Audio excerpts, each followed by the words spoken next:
Are you ready to embark on a transformative journey of rebuilding your life? Look no further than the Rebuild Podcast. Join us as we dive deep into conversations that nurture personal and spiritual growth. Through the wisdom of the Word of God and practical applications, we'll guide you towards becoming the best version of yourself. On this podcast, we will delve into a variety of topics and insights, ranging from mental and emotional well-being to personal development and spiritual growth. Together, we'll explore the paths to healing, resilience, and the restoration of inner peace. Subscribe now and let's rebuild our lives together, one uplifting conversation at a time.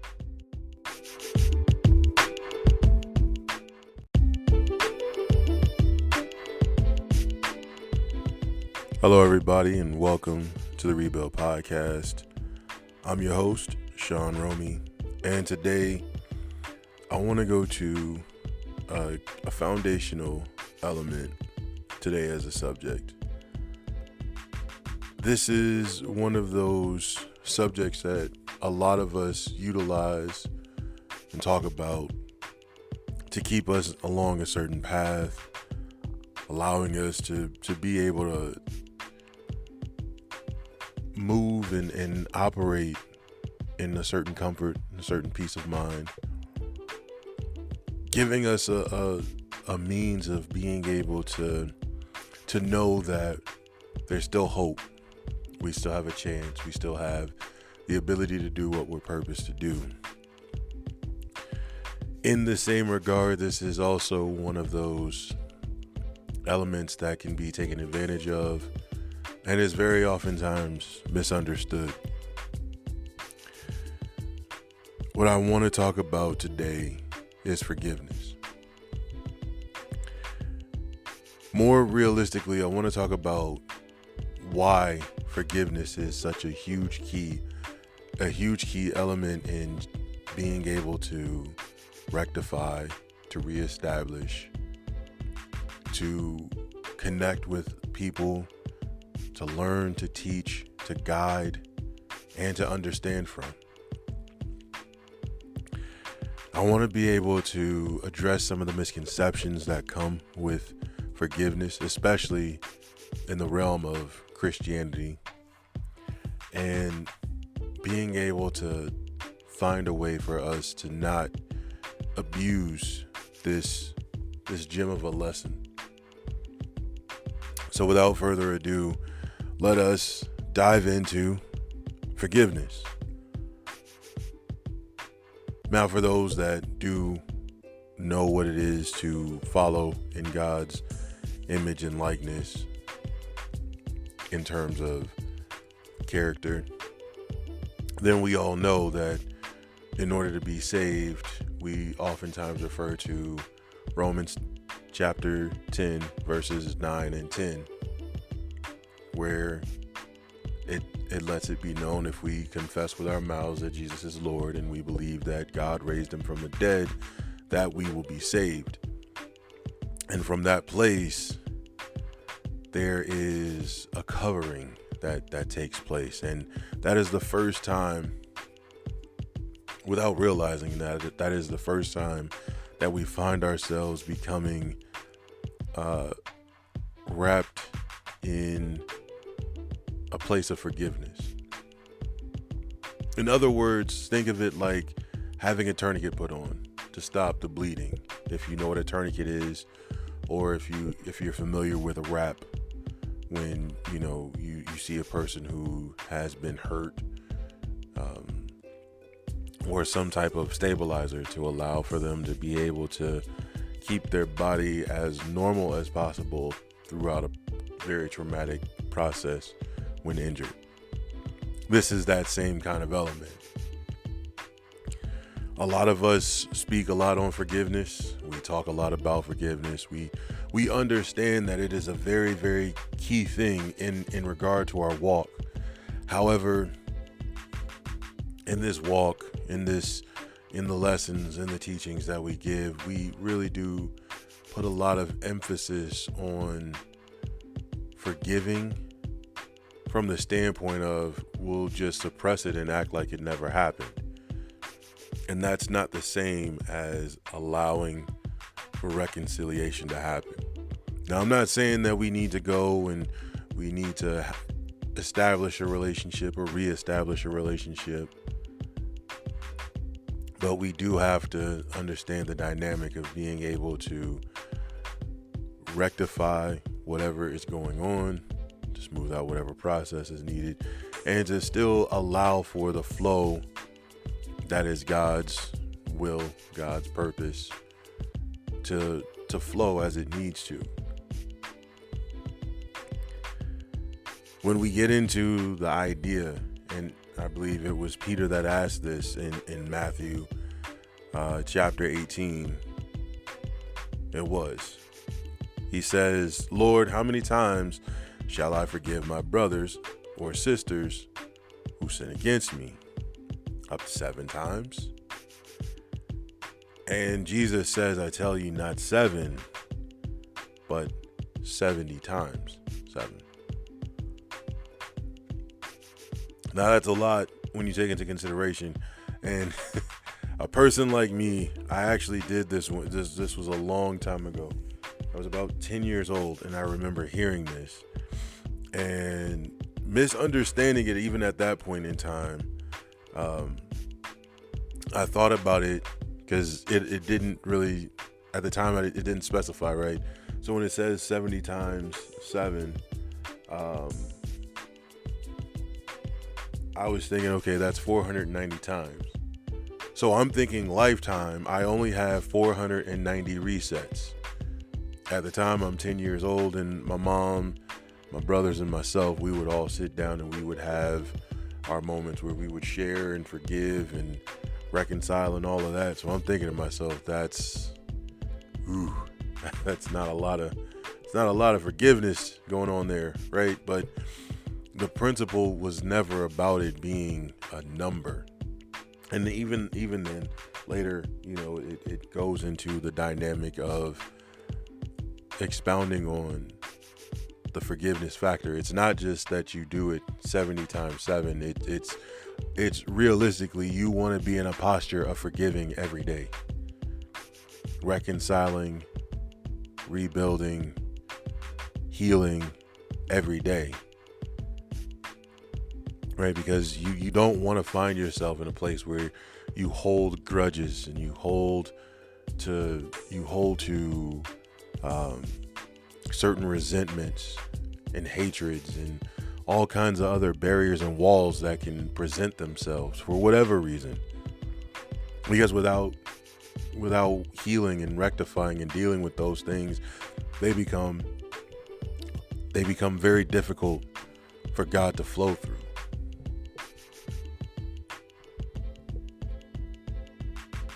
Now, I was actually listening to a sermon that was preached not too long ago, and the pastor was actually speaking along the line of having an ear to hear and having their hearts hardened. And in other words, the whole basis of that sermon was based on having a heart of stone.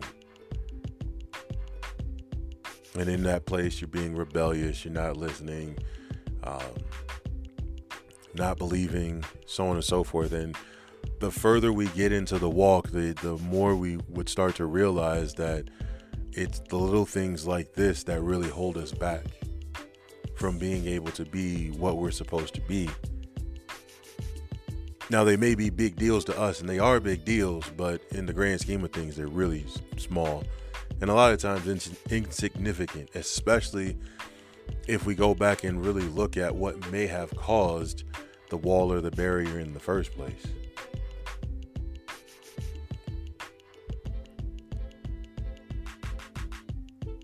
But when we look on this idea, right, again, practicing the element of forgiveness, we're taking on a characteristic of our Father. And if we really want to relate ourselves to our Father, we have to bear in mind that the same element of forgiveness that we ask of Him to give us on a daily basis, is the same element that he wants us to be able to give outwardly. And it actually comes from the parable found in Matthew chapter 18. That's actually the following verses after verse 22. We're going to actually talk about that here in a little bit, because it's a really good parable. And I think that this parable really speaks to the way that we carry ourselves in today's day and age, where we look for forgiveness, but we really hold on to and harbor a lot of, control in that factor, where we decide and determine how we want our forgiveness to be. When we're on the other side, we're asking and begging and pleading and going all over the place to ask for someone else to accept what we bring to the table.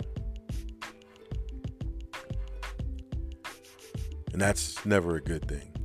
We'll try to touch a little bit too with regard to some of the science that actually backs up this whole element with regard to forgiveness or the lack thereof, and resentment and things of the sort, and how these things can come into play.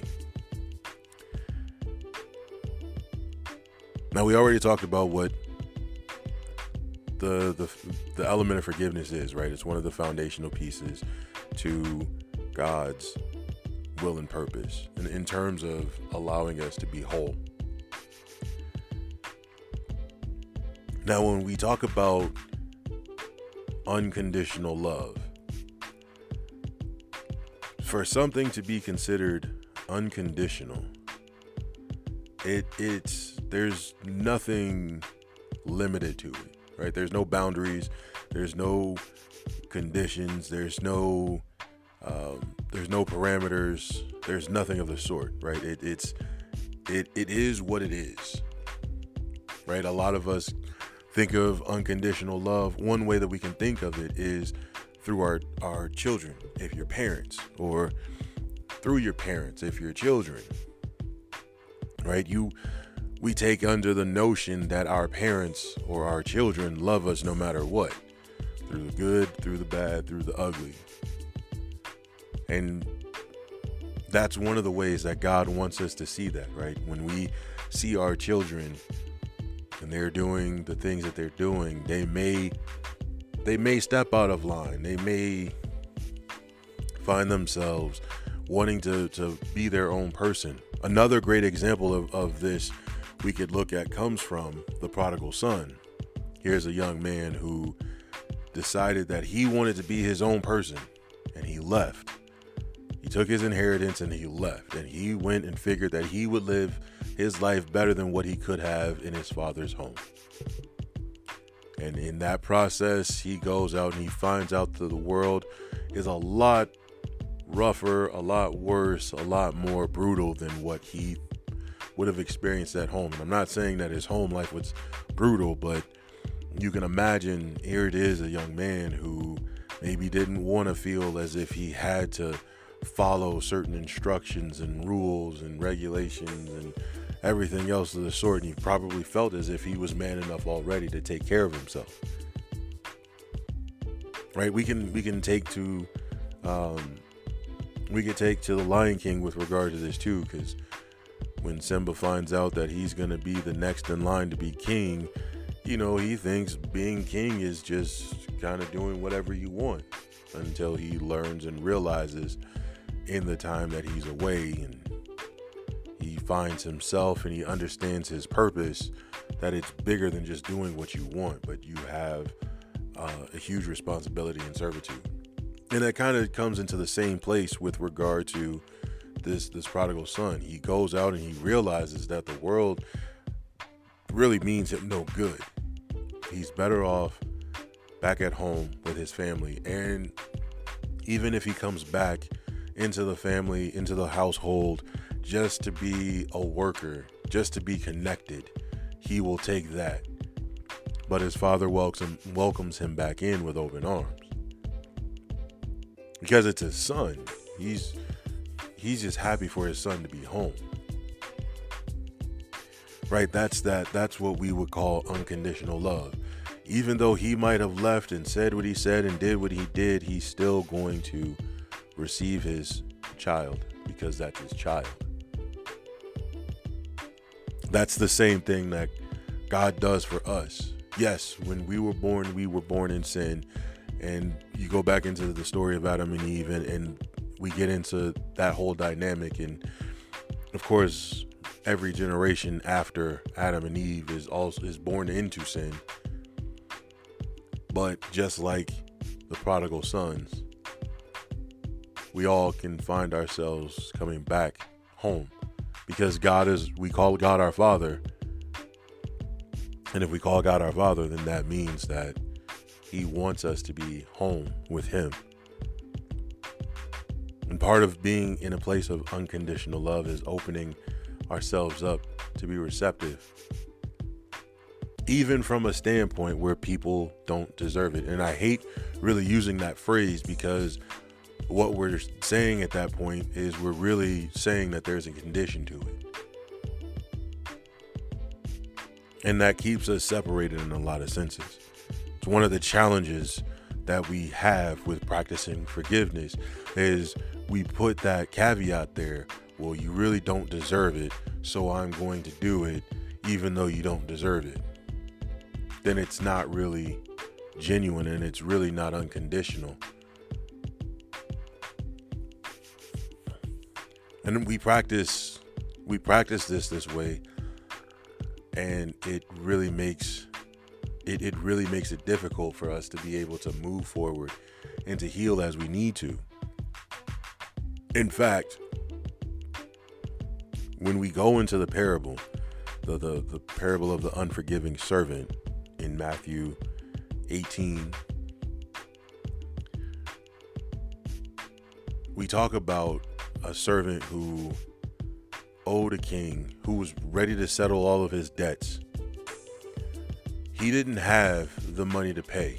I mean, we all can think of many different situations like that. Like somebody says something, someone did something, we might owe money, whatever the case may be.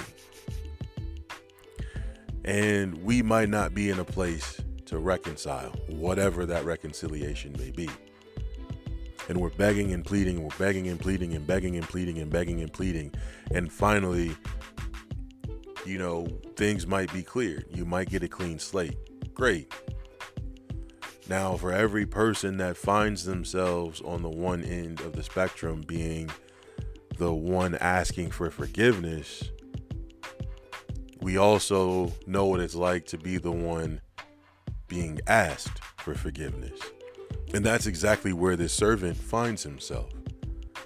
So now that all of his debts are cleared with regard to the master, he now is good. He's happy, he's living life, and he has no worries whatsoever. But he has someone that owes him. And this person does the same thing. He's asking for forgiveness because he doesn't have it.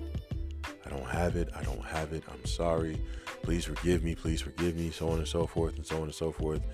Blah, blah, blah. Begging and pleading. And that servant decides, nah, you don't get off that easy. And he was thrown in prison. Now his debt was cleared, and he goes and he tells the next person, nah, I can't clear your debt, man. You owe me. That's hypocrisy, right? That's the thing that we find ourselves not realizing. And this is the same element that, again, when we create that condition or even that caveat, this is what we can find ourselves doing. We're begging and pleading and asking for forgiveness for those that we may have hurt or we may have done wrong, or, it might be the same cycle of things over and over again. But when we find ourselves on the other side of that spectrum or on the other side of that coin, we really don't buy a lot of what other people say. And I see this a lot, especially when we talk in regard to social media. Great example of this is the situation that happened a couple years ago with Will Smith and Chris Rock.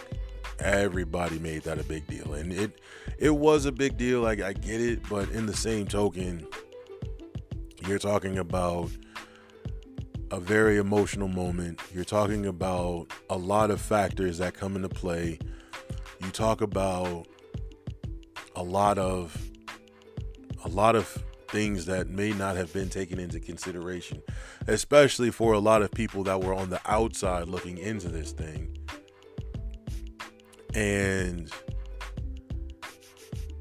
when Will Smith comes back to clear his name, to apologize, to rectify, whatever the case may be, everybody ripped him apart for it. He's not even sincere. He's only doing it so he can get his money. Right? And that's where a lot of people kind of found themselves, judging based on that whole dynamic. Well, I wouldn't accept his apology. I would seek revenge. I hope Chris Rock does this, and I hope Chris Rock does that, and and all these other things. And everybody had a judgment placed on Will Smith with regard to his situation. And it pained me. Not so much that I would think he did or he didn't give a sincere apology. But again, going back to the principle, if we're saying that love is free flowing and love is unconditional, then we should practice that regardless. And in a situation like that, yes, there was a lot going on in that situation. Yes, it went viral. Yes, it caused a lot of controversy. Yes, there was a whole bunch of things that happened and went on as a result of that situation. But then we have to go back and think about Jesus. Here's a man who came back, and it's emphasized as a summary in John chapter 1 of a man who comes to save his people, the people that were supposed to be set aside for the purpose, for God's purpose. And those same people rejected him. They decided to allow a convicted murderer to come in and be forgiven of his transgression over the Savior. Now, of course, this was all a part of God's plan and purpose, but just imagine being in that position. You're just asking for just him to be crucified. Crucify him. Unalive him. Take him out of this world. He doesn't deserve to be here. Heresy, blasphemy, blah, blah, blah, blah, blah. He doesn't deserve to be here. And in those days, those types of punishments were public. So you can imagine the people watching him suffer, getting his lashes and mocking him and people laughing at him and all of these other things in the process. Like, who does this guy think he is, coming in and telling people that he's going to build a temple in 3 days, or he's performing works when the scriptures say not to do so, or whatever other issues they may have had. Ironically enough, these were the same people who couldn't get enough of him when he was doing the work. And yet he still asked God to forgive them because they didn't know what they were doing.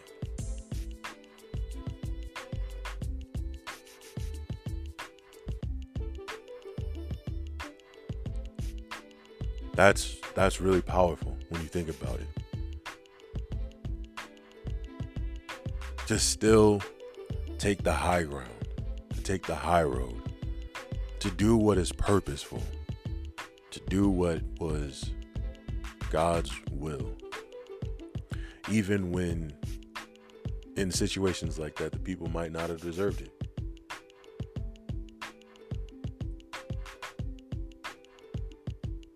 And again, that speaks volumes. That speaks a lot to what Jesus did and why he serves as that example. And then you go back to the parable and you look at the guy that he had his servant sent to prison because he couldn't pay a debt. And the people who knew both of them and served under the master went and told the master, hey, you remember that guy that you forgave his debt? Well, someone owed him money, and instead of him practicing and doing the same thing you did, he threw him in prison. And the master himself went and put the guy in prison and told him that he's got to pay his debt in prison while the other guy's debt was cleared.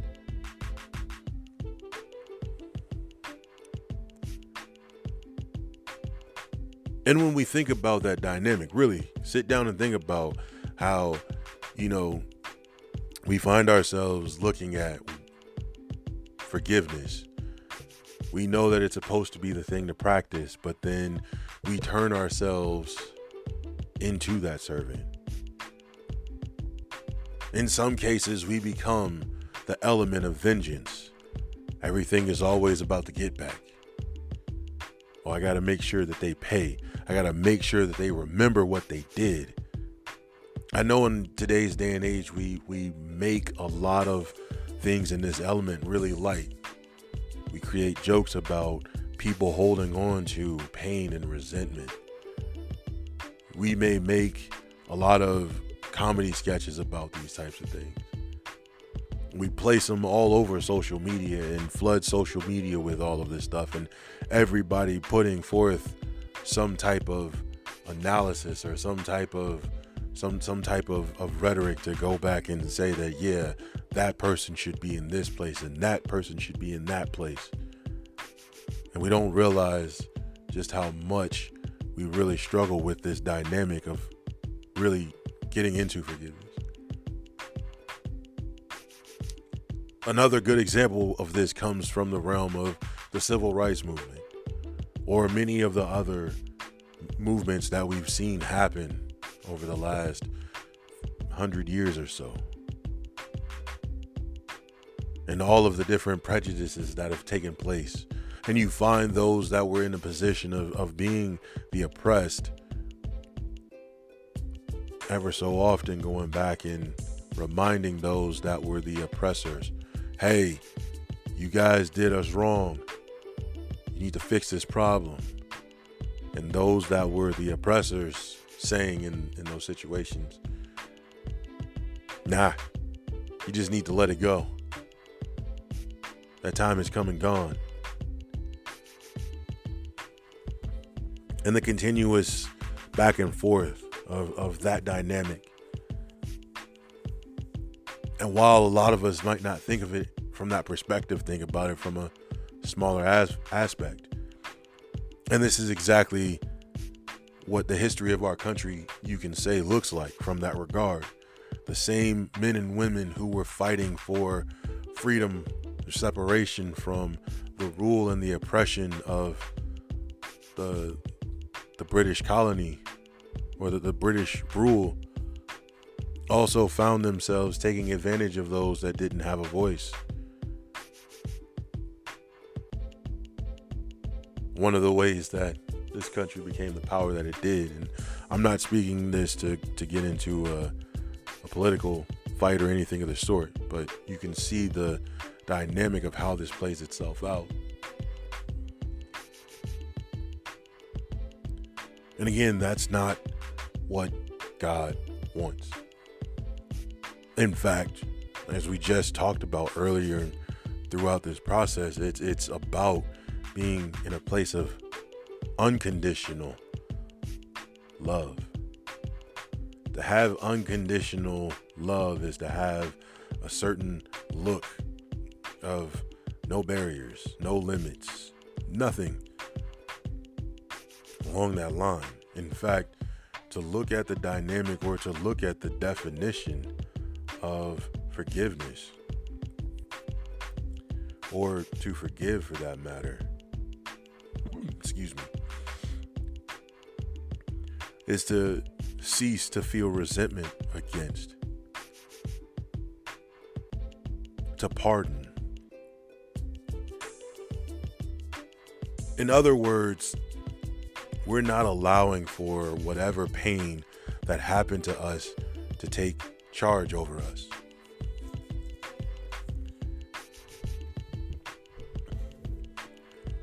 That's the whole biblical foundation behind forgiveness in the first place,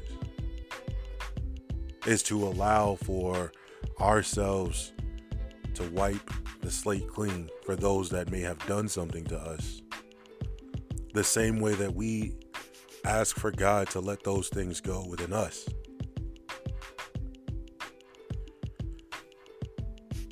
That actually leads right into the next point, where forgiveness liberates us from the burden of anger, resentment, and bitterness. And like I said, we talked about how this element actually has some scientific proof behind it. There are mental health and other health reports that have come out regarding resentment or unforgiveness, and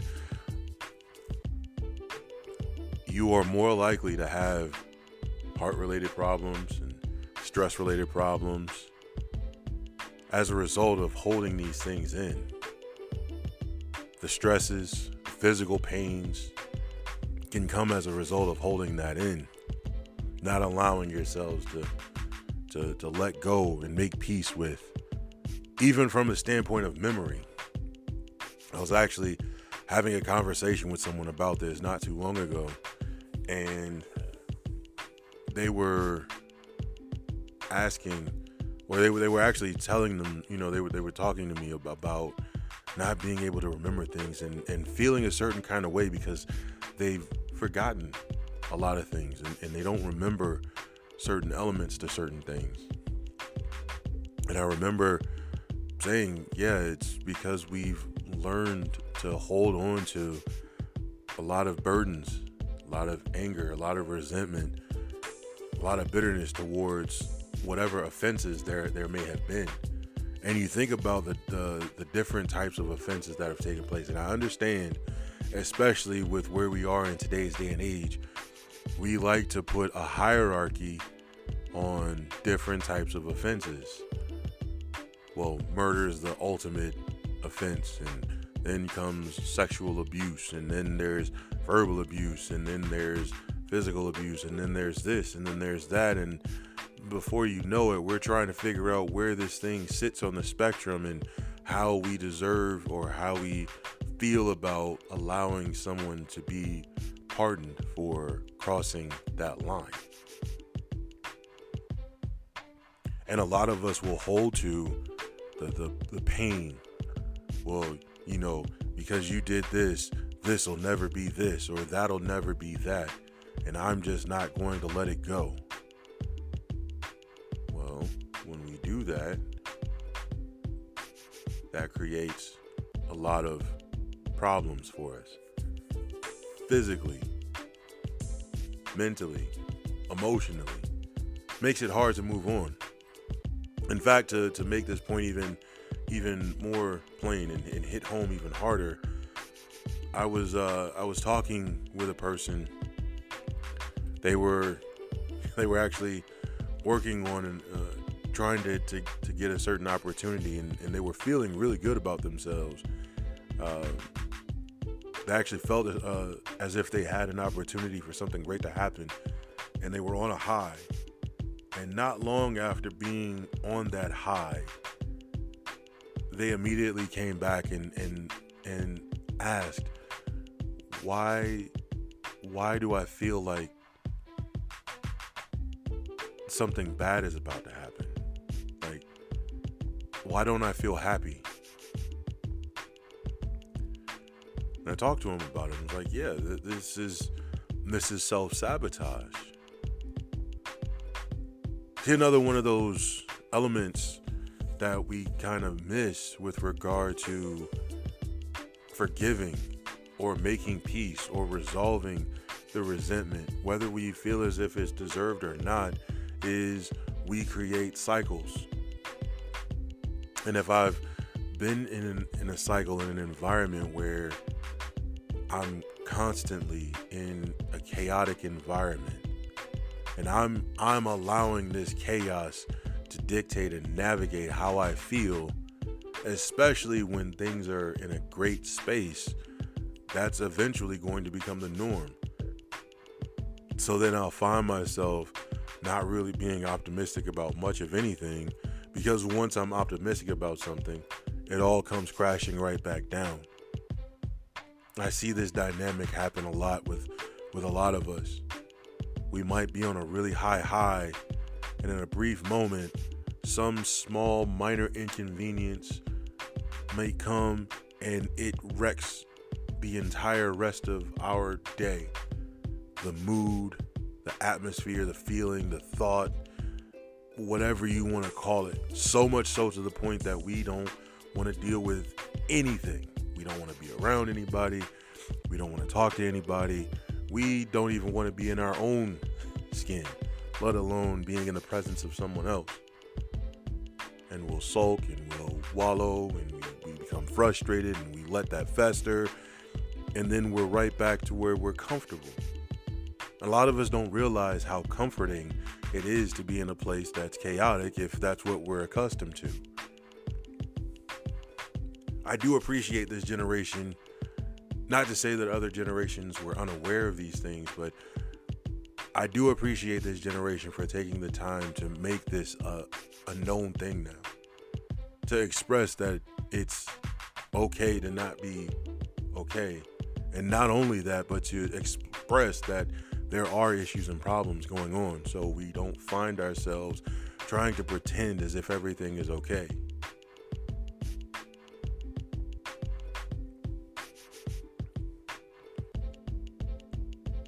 When we look at forgiveness,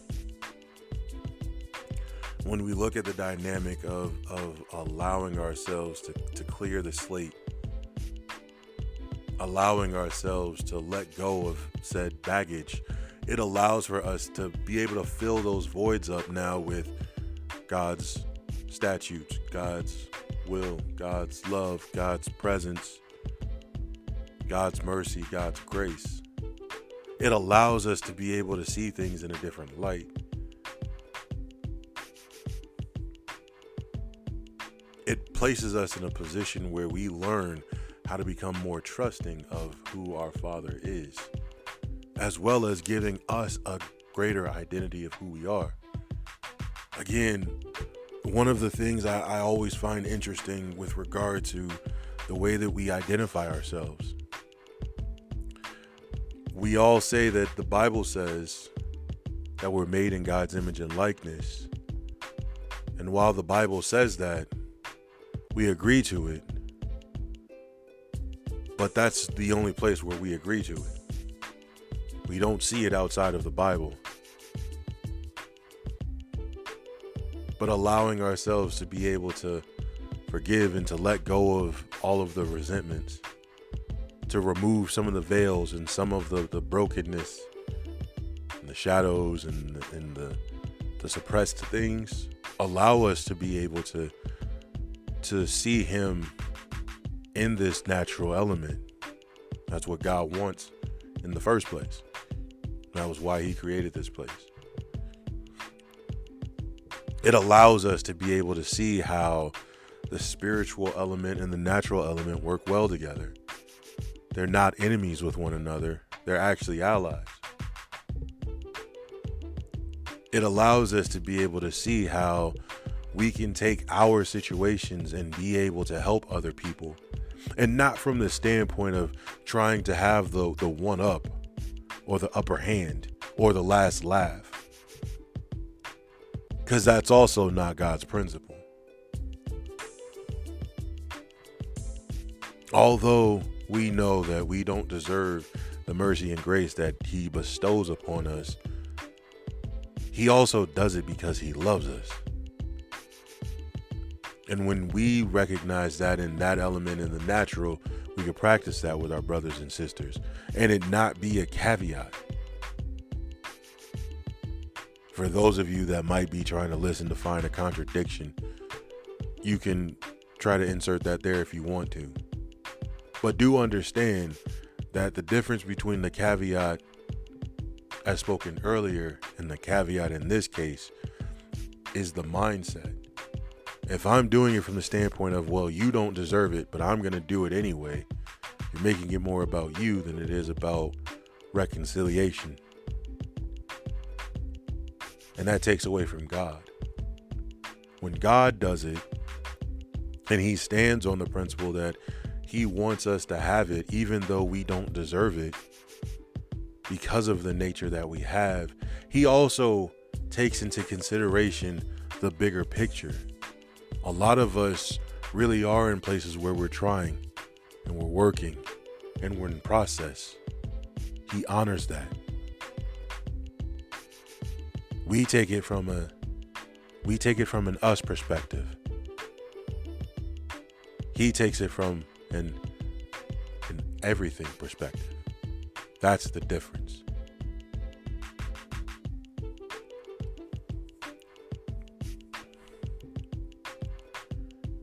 When we look at the dynamic of again, having those relationships restored, sometimes we might find that the things that might be holding us back or that might keep us separated from another person might not be because that person is just a bad person, but it could be the fact that they were a vessel of something that was passed down from generation to generation without them realizing it. In my own situation with my mother, my father, I started to understand the dynamic of how my mother's situation resembled my grandfather's situation and my grandmother's situation, and how their situations resembled their parents' situations. And when I saw how all of that played itself out and it culminated into my mother and then it was passed down to me, I could understand a lot of how she found herself becoming what she didn't want to become.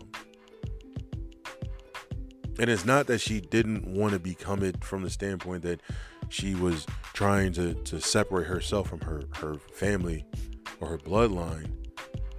But like many of us, we don't want to be the trauma. We don't want to be the abuse or the curses, the generational curses as we call them, that we see being passed down from generation to generation. And we definitely don't want to pass them down. But in order for us to get to that place, we have to tussle through some of those things. And we have to look past what we see on the surface.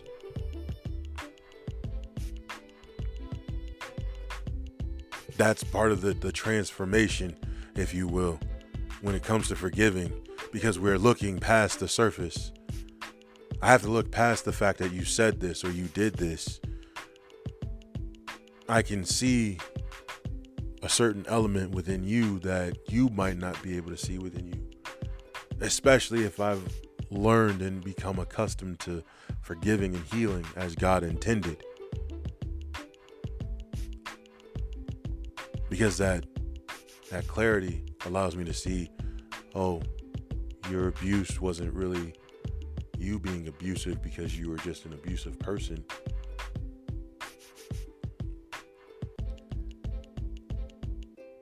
I look at, and like I said, I look at that situation with my mother and myself and her mother and father and their mothers and fathers.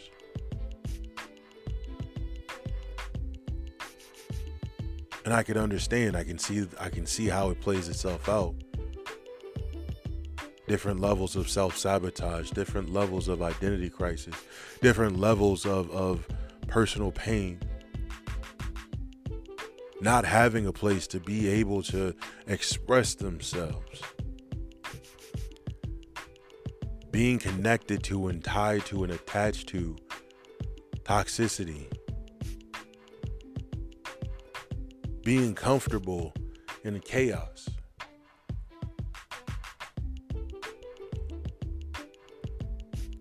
And as a result of that, now you realize that you don't harbor the resentment towards the person, because the person isn't always the problem.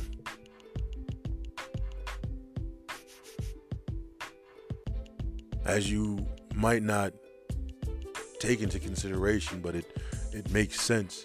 You go back to the parable in Matthew 18, and in both cases, the issue wasn't necessarily the debt itself.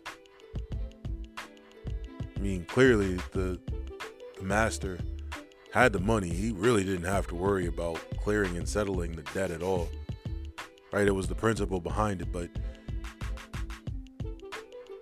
he wanted to clear up everything.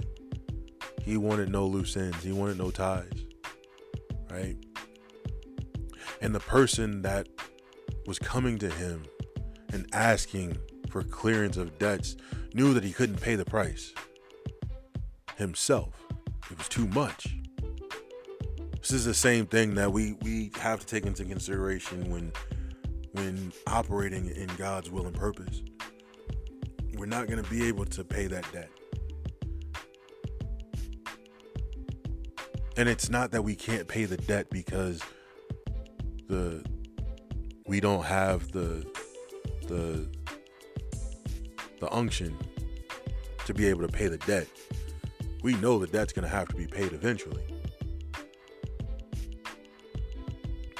But we were unaware of how the debt came to be in the first place. And that's where a lot of us find ourselves, right? We find ourselves not realizing the damage that's done in a lot of cases. We can even translate that in today's day and age. A lot of us find ourselves in a lot of financial issues and problems because we weren't given the tools and resources on how to be financially responsible.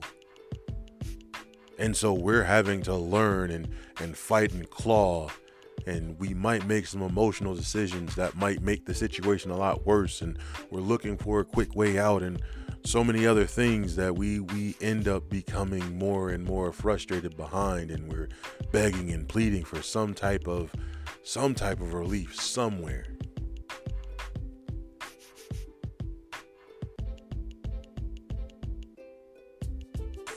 It was the debt. We didn't realize the magnitude of the debt. And in his situation, he didn't realize the magnitude of the debt. As long as he was able to do what he needed to do, he didn't really think about, okay, well, when it comes time for me to have to settle this, or I have to settle this at some point, I'm going to have to go settle it. God understands that with a lot of us want to clear our names. We want to be fixed, and we want to be healed, and we want to let go of the problems and the pains of old, and we don't want to have to deal with all of the trauma, and we don't want to go through the process of having to relive things that have happened already. Understandable. But in the same token, we're also not aware that we have work to do to fix that.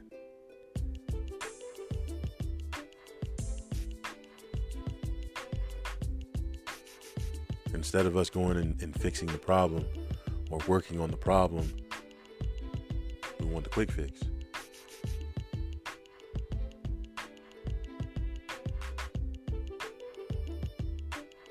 And then him being cleared and forgiven, he is now in that position. He is now the master. And again, look at a lot of us. When we find ourselves forgiven and cleared, we carry ourselves a certain kind of way and we act as if, we don't know what it's like to be in the position.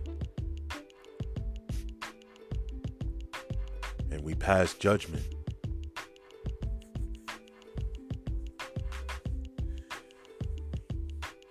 That does a lot more damage, because now we're holding those people to a greater fire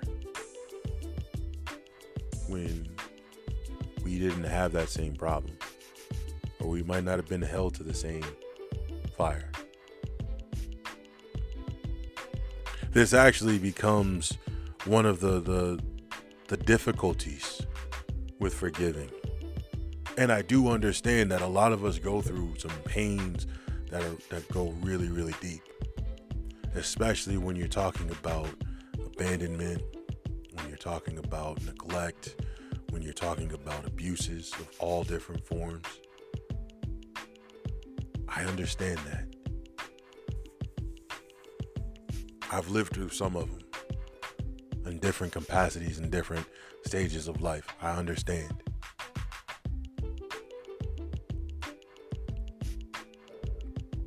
But even from that standpoint,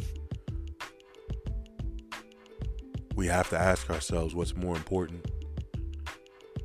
Making sure that person gets their just due, or allowing ourselves to be clear and free from all barriers and holdups and walls and things of the sort.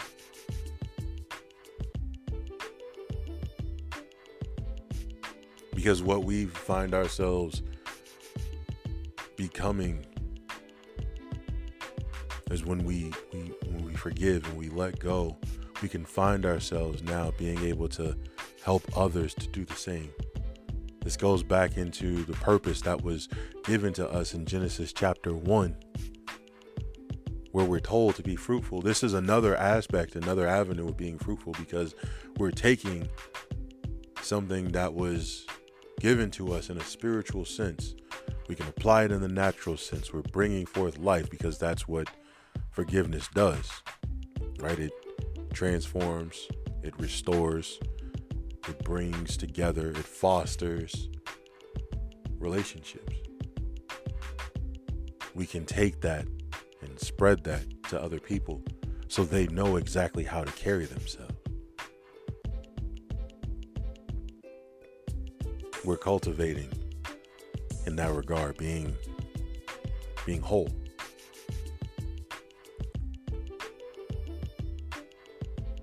And yeah, that sometimes forgiveness is way greater than that hurt. And believe me, it is a greater feeling.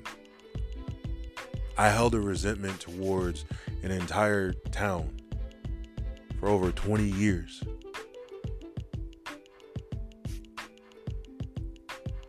And for the longest time, I felt justified in it. I really did. It was actually a couple of days after I turned 35, which was, ironically enough, one of the keystone days that I had something happen to me. And it was a self-inflicted thing. I'll admit to that. It was a self-inflicted thing, but it had ramifications that followed me for years. And like I said, I resented my entire hometown for it. Everybody. Whether I was connected to you, I knew you or not. If you were related or you knew somebody that was connected to someone who knew about me in that situation, I didn't want anything to do with you.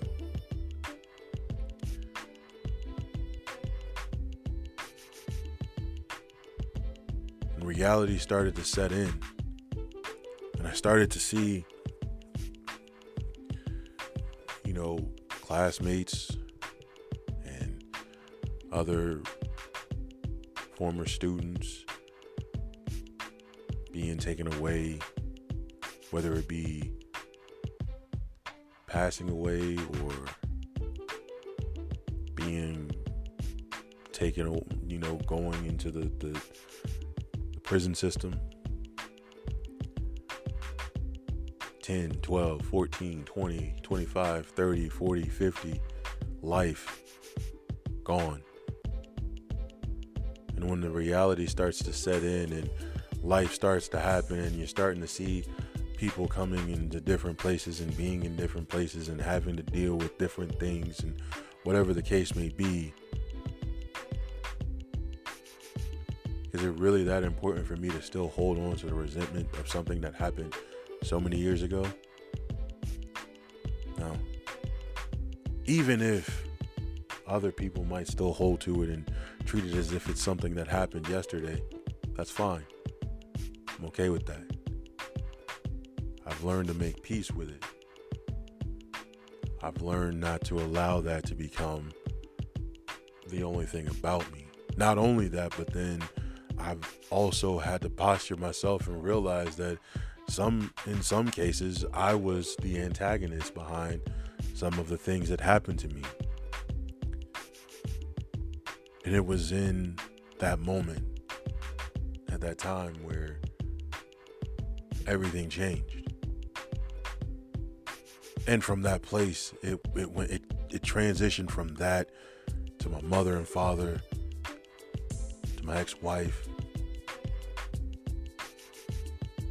And now I can start to process that same element towards people that I worked with. Sometimes I realize that sometimes the people that I was working with, it's just the element that they, the element of being in the military. And learning how to process that way. And then forgiving myself, because in some cases I allowed those things to happen. In some cases I felt as if I was better off not being here, among a whole bunch of other things.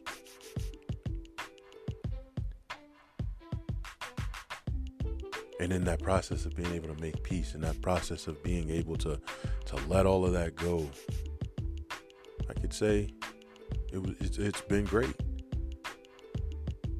So I tell people this a lot, like, things might not be the way that I want them to be, but I couldn't ask to be in a better place. I realized that I've been in a lot more peace in this time period that I'm in now than I ever was doing all of the other things that I might have wanted to do and all of the other experiences I've had. That includes being able to visit other countries around the world. That includes being able to play basketball on television a few times, being able to practice and play basketball with guys that have played in the National Basketball Association and other professional leagues around the world. That includes some of the chance encounters with meeting famous people. Wherever I met them, whatever tie they may have to this world. Great experiences, great learning experiences, great opportunities. I love them. I appreciate them all. But being in this place, learning how to let all of this stuff go, it helps. Going back and actually looking at the situation from outside of myself. And this is one of those practical steps that we have to take into consideration with regard to forgiveness, is being able to look at this situation from an objective place. One of the ironies behind God's purpose is He allows for us to experience or have an experience that is outside of us, that is either similar or identical, that will be presented. You might have an issue or an attitude or a problem or a beef or some type of resentment with another person. And you might have a person that comes from out of nowhere and has the same exact problem that you have. And here you are giving them advice on what to do. And 9 times out of 10, the very situation that they're telling you is giving you an opportunity to be able to shine light on your own situation. being able to speak to a situation because now you're looking at it from an objective place.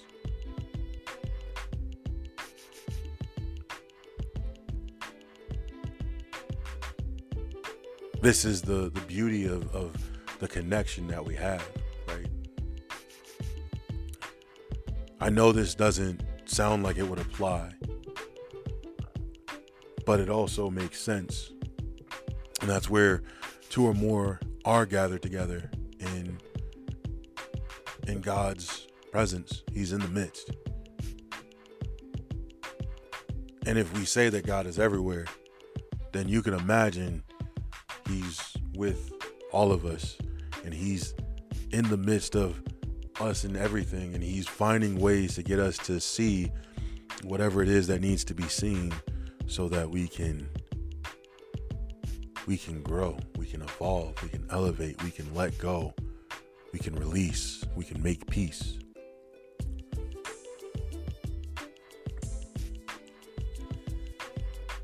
That's what we should be preaching. That's what we should be speaking. That's what we should be showcasing as an example, is really being able to turn this thing into a practical thing and not make it so spiritual to the point that it almost seems unattainable. In fact, forgiveness is different from condoning or forgetting or excusing. When we talked about forgiveness, right, we recognize that as a pardon. We recognize that as not allowing for something to keep us resentful. To condone something is to regard it or treat it as acceptable, forgivable, or harmless. Not forgivable from the standpoint of, oh, we're trying to make peace or it's okay, but understanding that this can't be acceptable. We do have to rectify, we do have to correct, but we also have to be transparent. If this bothers us, then we have to say that it bothers us. This is where a lot of us get the notion, especially those that are outside of the body, get to thinking that with regard to Christianity, we're just supposed to condone a lot of things and you just ask for forgiveness and it'll be okay. That's not the same thing. That's not forgiveness. And God is not a stepping stone, or he's not a rug that you walk on, or a stool that you just treat any kind of way. Footstool, that's the word I was thinking of. It doesn't work that way. And to forget something, right, that's to erase it from memory or to suppress it. And that's not the same thing, right, as forgiving. To suppress it is not the same as to forgive. To pretend as if it never happened is not the same as forgiving. Why? Because it's always going to come back. You get into the concept of how creation worked. When God created this thing called light, light is known as illumination. Something being illuminated, that means it's coming into knowledge, or it's coming into view, it's coming into sight. So if I see this thing happen, if I recognize that something was said or something was done, I can't go and try to force it back into darkness. It's not going to happen. I recognized it already. That means we have to clear this up.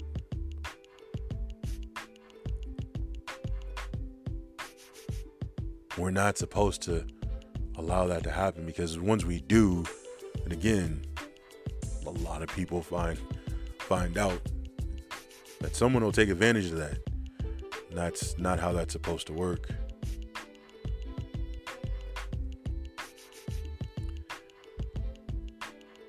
And to excuse something is to try to remove the blame from.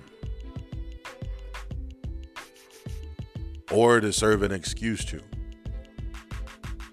Now it does also mean to make an apology for, or to forgive entirely or disregard, right? Make it excusable. But that, again, that goes back into the element of suppression or forgetting. And it's not that we're wanting to forget that it happened. Oh, we're just going to quickly sweep it under the rug, or we're going to treat it as if it's just some, meaningless thing. No, if it hurts, it hurts. God showcases in his word when things happen, how he feels. Hey, this hurt, this bothers me, I'm upset, I need you guys to do this, I need you guys to do that, whatever the case may be. He talked to the people and let them know where he stood and what the expectation was to clear this thing up. That's the same thing. And as long as we're doing that, and as long as we're finding ourselves working in that element, then it's easier for us to make amends and move forward. Because sometimes people will pretend as if whatever they're doing or they have done never happened. And the more that you do that, the more you make it difficult for that person to heal if they need to heal. And then the more difficult it becomes, because now we start to become like that servant in Matthew 18. We want the forgiveness, but we're not going to forgive anyone else. That turns into hypocrisy. And I remember in a sermon I had given, we talked about this in Luke chapter 12. That's what's considered a leaven. That was something that the Pharisees would live off of. And the reason why that is, right, is we're teaching one thing and we're living something completely different. We don't want to do that. We do have to call these things out for what they are, but we also have to allow ourselves to lead from a place of love. Other challenges that come from this place, think about fear, right? We don't want to cause problems. We don't want to step on people's toes. We don't want to, find any kind of controversy. We don't want to make situations worse. We don't want to think that, this no matter how big or small it is, we don't want people to think that we're just griping and complaining and, all of this other things. I get that. But it's also stated in the word that we're not supposed to allow for these transgressions to build. Quickly settle our disputes with one another. So whether it's insignificant to the other person or not, if that person has a gripe or a complaint, then yeah, we should allow that person to speak up. Right? Nobody wants to be viewed as the bad guy or the complainer or whatever the case may be. Now we do have to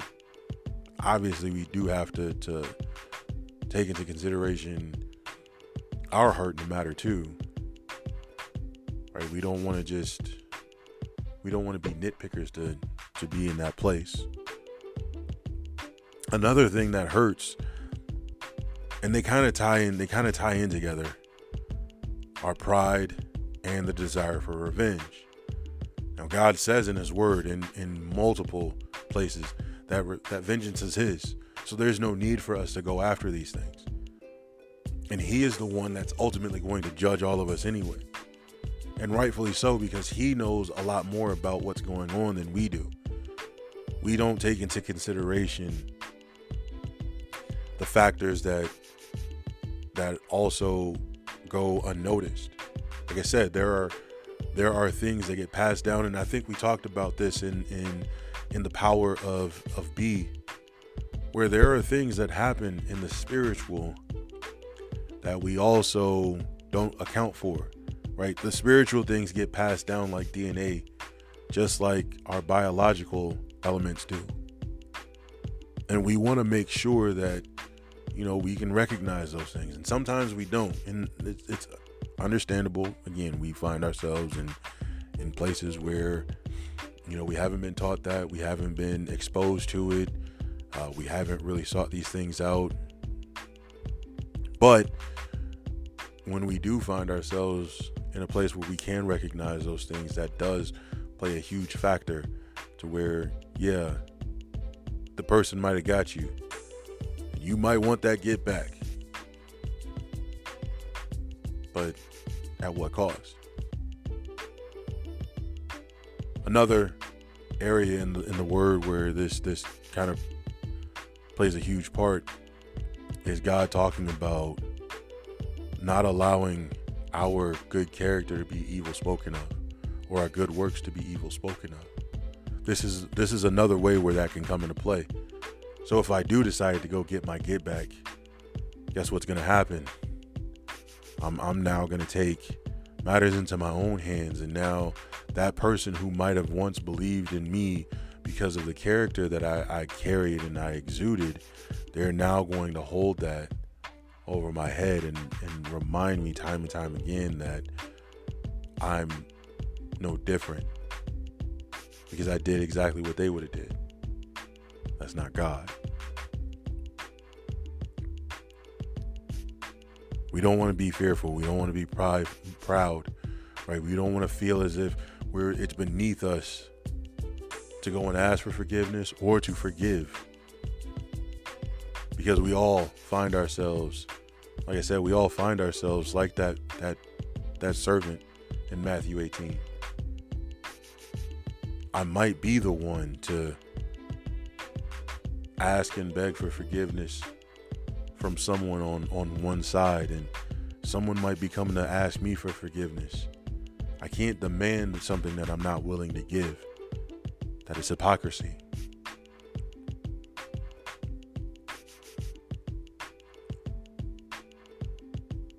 Do understand that forgiveness isn't just something that is instantaneous. Just like everything else that we deal with in life, it's a process. I know a lot of us get into the whole process of thinking about miracles and signs and wonders, and we think that those things are instantaneous, but the reality is those things are a process too. Everything that God does and allows to manifest as it does is a result of a formula. There's preparation. There's investment. There's growth. And then there's a result. And you can't skip one to get to the other. And you can't have one without the other.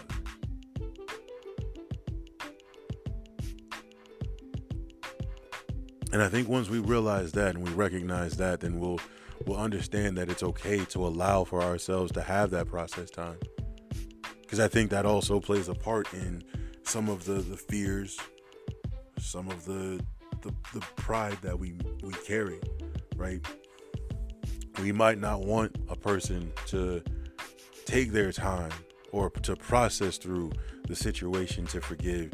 When we want to forgive or we want to be forgiven, I'm begging for just please forgive me. Just say you forgive me so we can move on, because you're holding and you're making me feel a certain kind of way, and and that's not cool. Because when the shoe's on the other foot, we might throw it back and throw it back and throw it back and remind that person and let that person know time and time again that they hurt us. They said something. They did something. They crossed the line. That's not how God works. And do understand that in perfecting this thing, this is a lifelong journey. This is a process. This isn't something that you're going to get overnight. But as long as we're working on it, God will honor that.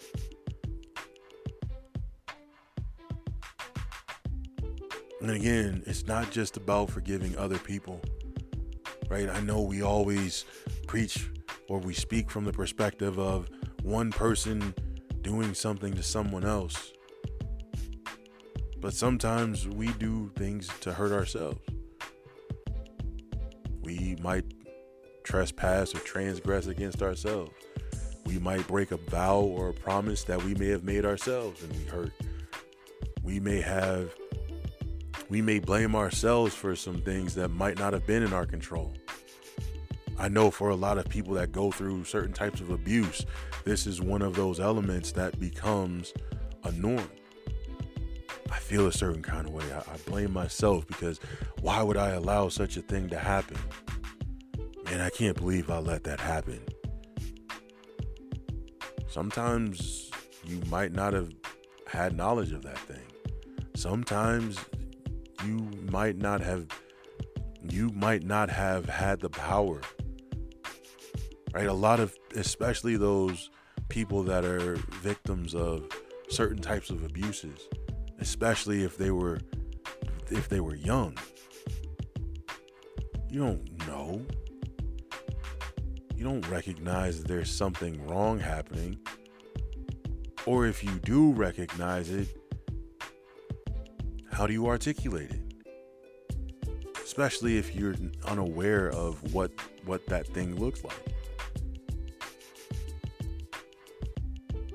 Right? And then sometimes even from that point, being quiet for so long and, finally mustering up the strength to say something, you might be rejected behind that.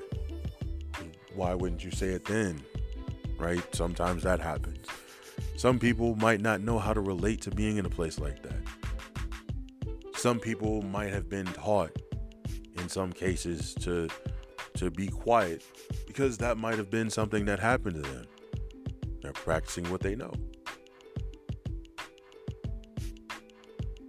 And we have to practice and understand that it's okay to not have had those things together. Maybe to not know. It's okay.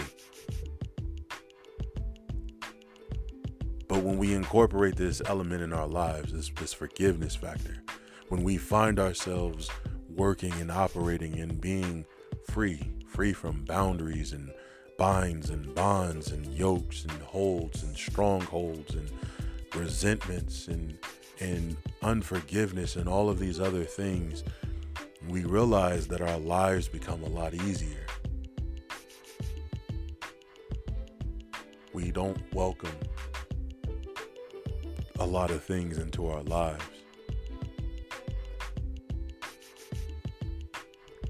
And I know for a lot of us, we live in a day and age where we have to say and prove a lot, right? Especially with social media. And social media, we feel as if the only way people will know where we stand is to let them know where we stand. But sometimes it's better to just live it rather than to speak it.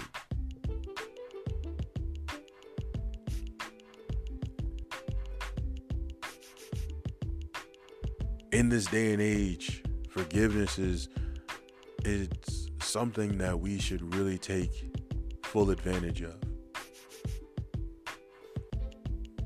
I know we love getting back with the get back, and I know we love revenge, and revenge is a dish best served cold, and we love the idea of taking matters into our own hands and doing what we do. But if we're really going to break it down, you think about how a lot of terrible and tragic things continue to happen the way that they do. In politics, we see this at every level, right? We see one party going against another party and the attacks that they have. We see it in neighborhood gang culture. It's the same thing. We see it with families. We see it with friends. And with the boom of social media, everybody's looking to find a way to get back at that person for doing us wrong. We gotta let them know that they did wrong. And God says, no, you love on them. forgive them like I forgave you.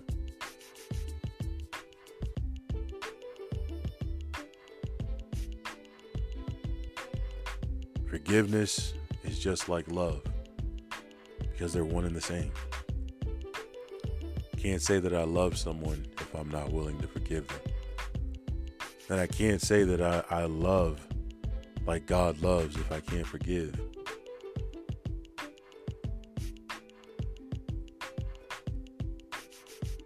It's a very powerful statement when you think about it.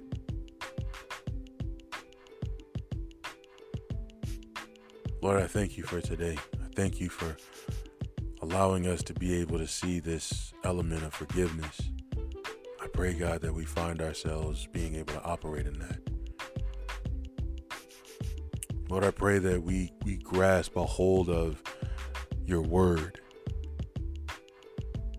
that we seek you out with regard to knowing what it is to forgive,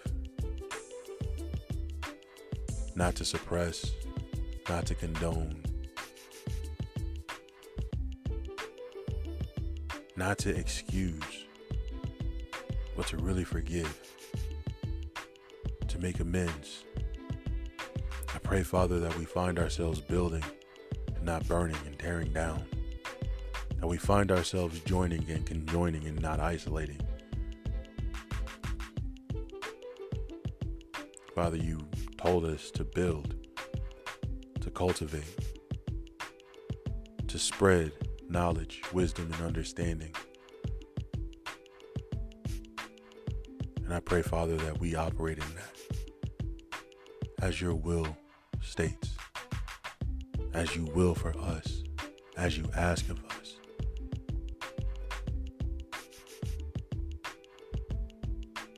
I pray, Father, that we posture ourselves to be forgiving just as you were.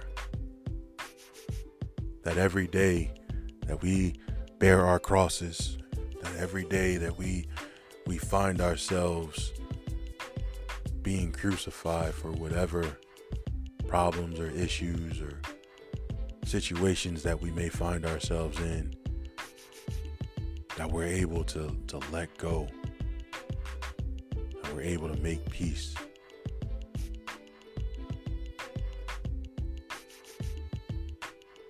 Your will be done, Father. I thank you. In your holy and heavenly name I pray. Amen. Thank you, ladies and gentlemen, for taking the time to listen to us here at The Rebuild. And I hope that today's episode finds you guys well. I know with regard to forgiveness, this is one of those subjects that gets real touchy because, we're so dead set a lot of times on exacting revenge or holding on to the hurt and pain of old. But is it worth our physical, mental, and emotional, and even spiritual health to hold on to those things? Or is it better for us to let those things go and to be free?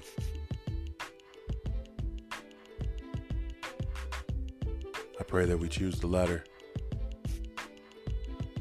and that we find ourselves being free. I love you all. I pray that you all find your purpose, your success, your love, and happiness. And until next time, this is The Rebuild Podcast. I'm your host, Sean Romy. Peace.